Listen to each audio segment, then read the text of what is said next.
Let's move on to the second topic. Stealthily erotic aspect of Kiki's delivery service. Well, what I mean by stealthily erotic is that what obviously seems erotic is not erotic at all. But the parts where people find nothing sexual are where Miyazaki slipped in many erotic aspects or messages. For example, when people see Kiki's delivery service, you find Kiki's underwear showing. Many people think that's erotic. Well, other female protagonists in Ghibli animes, they never show this. Of course, it's impossible for Nausicaa. She wears leggings all the time. For example, in this scene in Laputa I talked about, Shita says, "Stop!" and holds the robot soldier's head. The wind blows and almost shows her undies. It's close, but we cannot see it.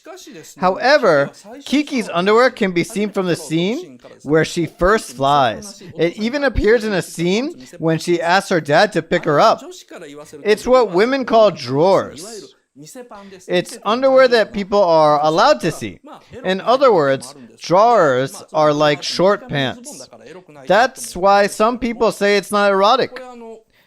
This is a scene where we see Kiki's laundry are hung out. She was soaked to the skin, so she hung out everything she was wearing, even her ribbon. Of course, the lineup included her underwear, like a gigantic flag fluttering. This means that what Kiki is showing are not drawers, the panties that can be flashed, but her actual panties. She actually shows her real panties.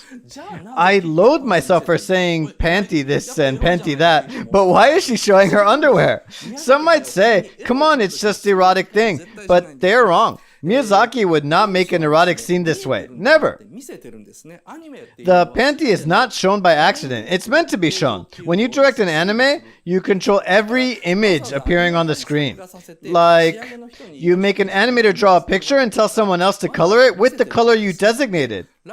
So Miyazaki is showing it. In Laputa, Miyazaki issued to the animators a zero tolerance policy for showing Shita's panties. Reversely, in Kiki, he must have issued a strong policy of showing Kiki's panties. Unless he precisely instructed the animators how it should be shown in each scene, it wouldn't be shown so consecutively. Kiki is the only Ghibli protagonist whose underwear is seen, I mean a lot. Regarding this issue, here it is. This Ghibli's textbook has a comment from a feminist heavyweight and a faculty of the University of Tokyo, Chizuko Ueno. A girl's body starts to exude a sexual aura. Her body becomes curvier and her breasts grow. Kiki is not an exception. This plain black witch cloth does not hide her body's curves. The underwear shown beneath her wind-blown skirt is like she is exposing the womanhood she should have kept hidden. Why do witches wear skirts instead of trousers, which are more reasonable to wear on a broomstick, like when riding a horse? Miss Ueno wonders. Nevertheless, Professor Ueno answers her own question as to why Miyazaki won't let the girl wear trousers. She clearly states that, "I'm aware that Hayao Miyazaki has a fetish for young girls." She says the director is pedophilic, and he's showing what he wants to see. It's sad that a professor from one of the top Japanese universities looks down on Miyazaki or anime in general this way. But her logic simply contradicts with the fact that all the other Ghibli female protagonists don't show their underwear. In Kiki's delivery service, all the main characters are female. Kiki owes all her growth, training, and revelation to other female characters. A female movie for females. That's Kiki's delivery service. But despite the film being a thoroughly female story, Miss Ueno did not quite like this film. It's because for classic feminists, this film, I think I kind of understand that. It has many scenes that they would despise. For example, these three scenes are very typical. One is where the father picks up Kiki and she's so happy. And this should be vertical. The next one is one where the baker makes her logo. After Kiki comes home from her first delivery, she finds her logo made entirely out of real bread. It was made by Mr. Osono, the baker, and Kiki hugs him with joy. So her logo, which is to women a name or a business identity, is given by a man. And when she's happy, she hugs her daddy. She hugs the baker. Why the hell does she have to be hugging all the time? These things would be really annoying to them. And the third example, finally, her boyfriend makes her an iron logo and puts it up for her. The logo so obviously represents the surname, a woman needs a man's permission to put it up, implying that women have to get married and have their husband's surname to be a well-acknowledged member of the society. Women should be pleased and hug men to express their joy. This interpretation is not unreasonable, and such scenes go on, enough to piss off Miss Ueno. Her comment in Ghibli's textbook comes to a shocking conclusion. I mean, she even goes as far as saying, page 117, Kiki, if you hold on to your unstable ability, such as flying, you'll end up being somebody's housewife. Kiki, don't let that happen. You have to go to college. That's her advice. Oh my goodness. Miss Ueno actually always gives this advice to female pop stars and TV stars. She thinks they only have statuses as females and only know how to live in the men's world, as long as they rely on their vague feminine attraction. But if they want more and find what they really are, university is the first place they have to look. So come to college and study. Very serious advice from Miss Ueno to Kiki. Well, I have been kind of teasing Miss Ueno so far, and I apologize. I did kind of make fun of her. But Miss Ueno's concern is quite logical. Well, witches are intelligent, kind of women who go to college, and they were persecuted. The world we live in has a history of persecuting intelligent women who would have gone to college as a witch. There is a comment from a religious scholar, Akira Masaki. In the textbook for Kiki's delivery service, on page 235, he says, the broomstick is a symbol of male genitalia, a penis.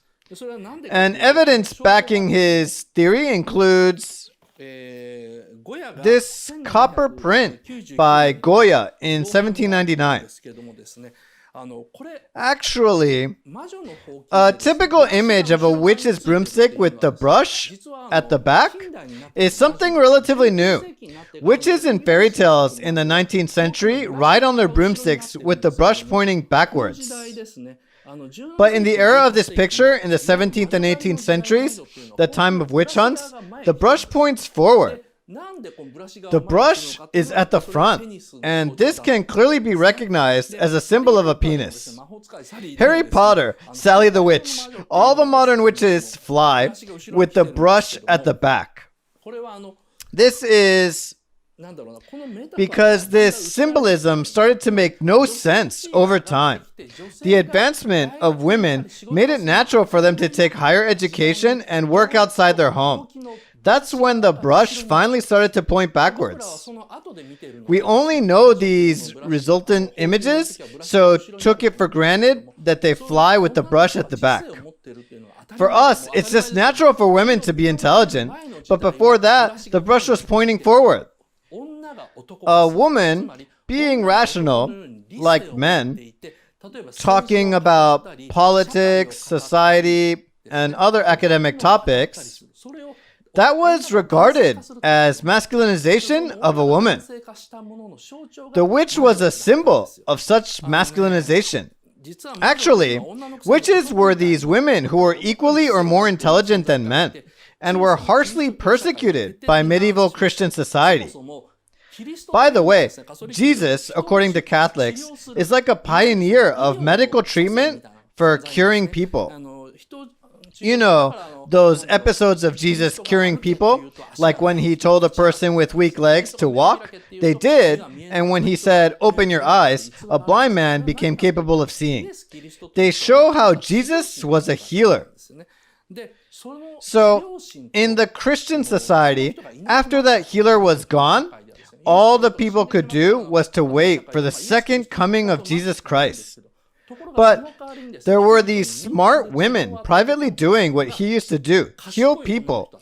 These smart women used the big pot, the cauldron, to boil this funky stuff, like the root of a tree. And this transcended as another typical image of witches. Why did they do that? It's because what they made actually worked. So, Christianity made people believe that they could only be healed by prayers. But there were some women who thought that wasn't working.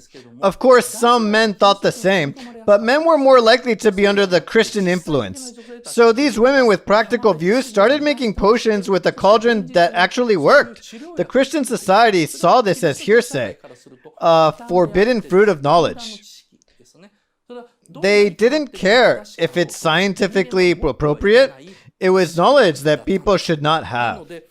So, medieval Christianity completely detested those women with their knowledge and persecuted them as witches. This is widely known in history.